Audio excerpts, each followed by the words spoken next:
Me now for the first time in a while. Roger Stone is with us again since he's been commuted, thankfully, my friend. How are you?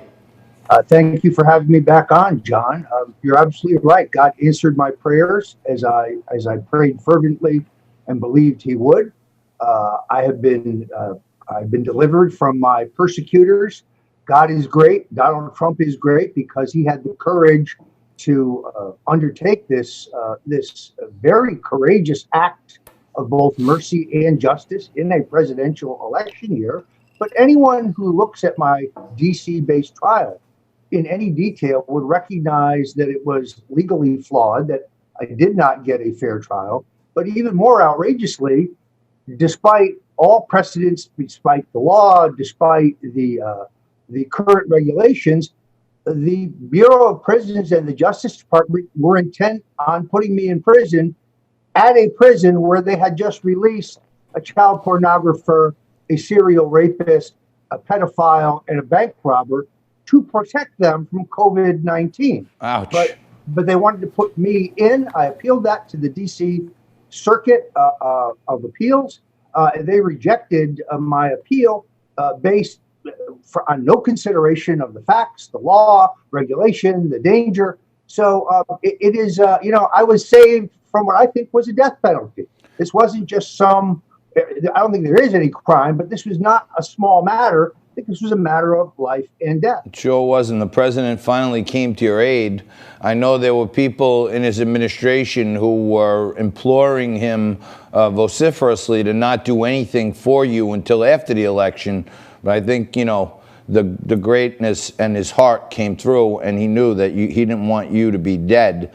Roger, the last time you were on with me, we were at your house. It was right after they came barging in. I know you're weighing your appeal, but I want to play a little clip of something that you told us then about how CNN may have been tipped off and, in fact, maybe even broke the law. And I want to get your thoughts on that today when you're ungagged. So here's that last time you were with me on What's the Deal on Newsmax. CNN get to your house at 6 in the morning when your own lawyer wasn't informed. CNN actually showed up 40 minutes prior to the FBI and camped out across the street 25 feet from the front door. They actually set up the tripod for their camera exactly 10 minutes before the FBI arrived, but before they'd arrived on the street. Now the FBI closed off the street. They told the neighbors to stay in their home, but CNN was not removed. They were allowed to film the takedown of public enemy number one, Roger Stone. CNN actually called my attorney. He learned that I had been arrested from a CNN reporter, not from the government. It's not incidental that the producer on the ground, a man named Josh Campbell, is a former special assistant to FBI Director James Comey. So let me ask you this. Do you think, is it your allegation that CNN was tipped off by someone in Mueller's office? There's no question about it. So you said no question about it. Even if you don't go for the appeal on the criminal side, it sounds like you might have some civil case against CNN and maybe the Department of Justice. Oh, look, there is no question that we know that CNN was tipped off in advance of my arrest because a CNN reporter, as I said, emailed a draft copy of my indictment that had no court markings on it, no PACER markings on it.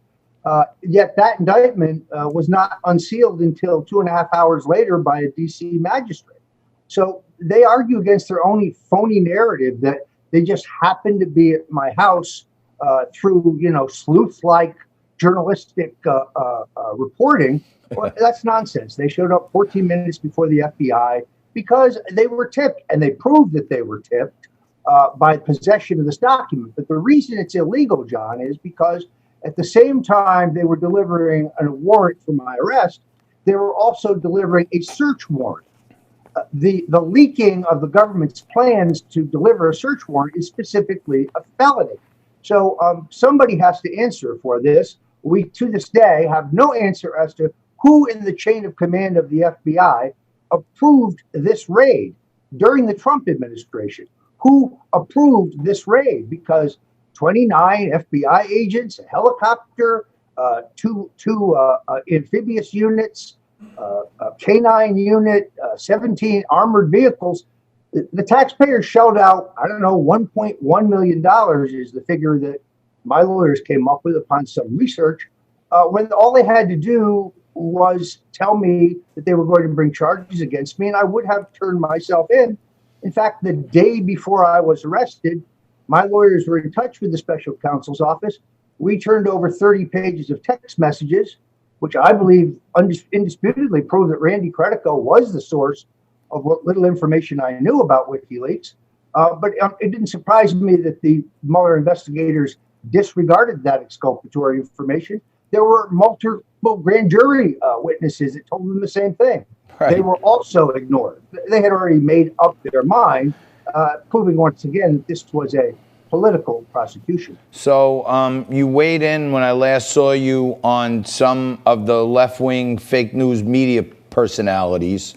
And I want to play you a little clip and you tell me if anything's changed in your view, if any of these people have treated you more fairly or worse since then. Take a look at this. Fake news, and we debunk the bullshit that they feed to America. And I just want to rattle off some names. Let's start with MSNBC, Ari Melber. The guy worships Eric Schneiderman and Elliot Spitzer. He ran John Kerry's campaign for president on the West Coast. Not a journalist, a total huckster. Rachel Maddow. Very tall, incredibly tall. One of the tallest women I've ever met. Chris Matthews. A total BS artist. The guy is always looking in the mirror, combing his hair. Talked about running for the U.S. Senate in Pennsylvania against one of my clients, Arlen Specter. I wish he had run. We would have crushed him. I call a morning joke.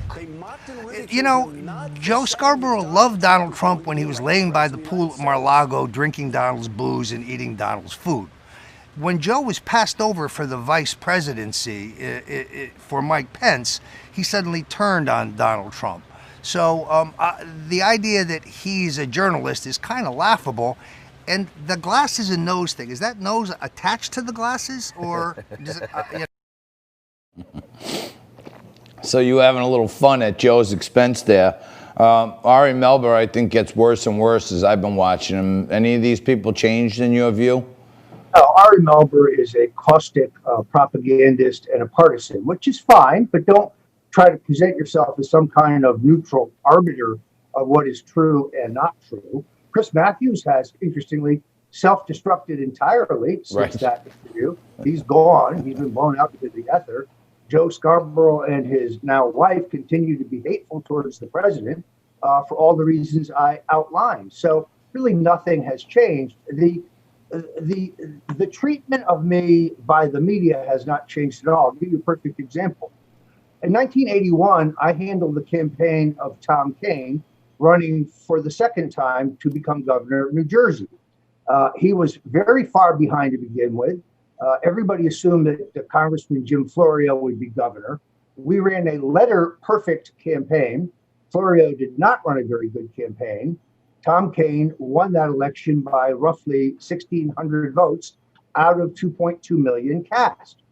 After the election, we learned that the Republican National Committee and the Republican State Committee, which we did not control during the gubernatorial election, had something called the Ballot Security Task Force.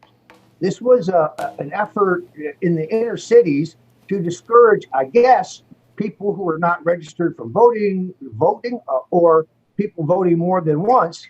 The point, of course, is that I learned about this the day after the election.